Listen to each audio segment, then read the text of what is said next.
مرحبا يا ضيوفنا وارحبا وترحب يا طبت هبت نسوم الغلبات يا باها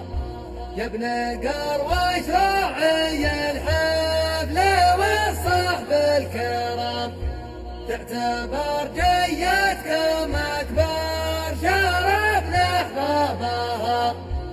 آل شامر قمة المجد واشتاد السنة طبعنا العجبان نعم اللي حوشنا بها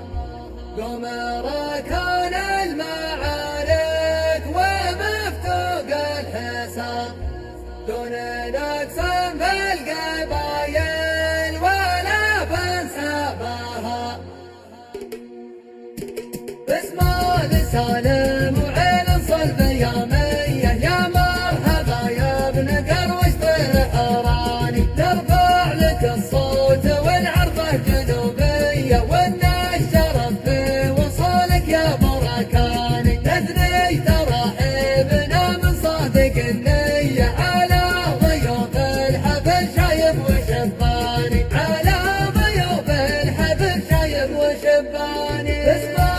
سالم وعين صلب يامية يا مرحبا يا ابن قروش بالحراني ترفع لك الصوت والعرفة جنوبية والنشرف في وصولك يا بركاني تثني ترحيبنا من صادق النية على ضيوف الحفل شايب وشباني على ضيوف الحفل شايب وشباني كيف الغلا صب من فنجان برية والعود الأزرق بعد هسمان قعداني حياكم الله يا الربع الهشامية العزوة شامرية نسل عجماني حنا لكم هند وللحد جنبية وانتو لنا مثل سيف الهند شاماني في الشرق لحد نجران وضواحية يا من لهم وقفة في كل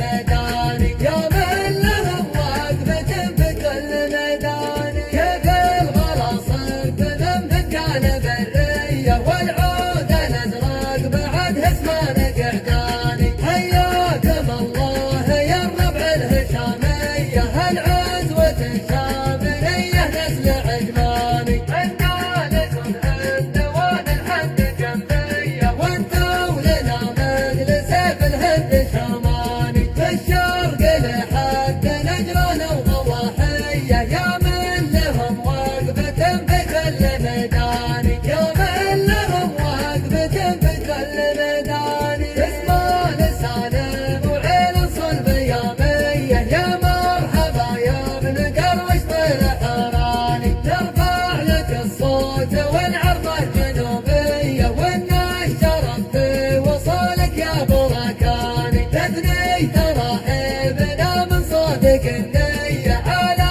ضيوف الحفل شايب وشباني على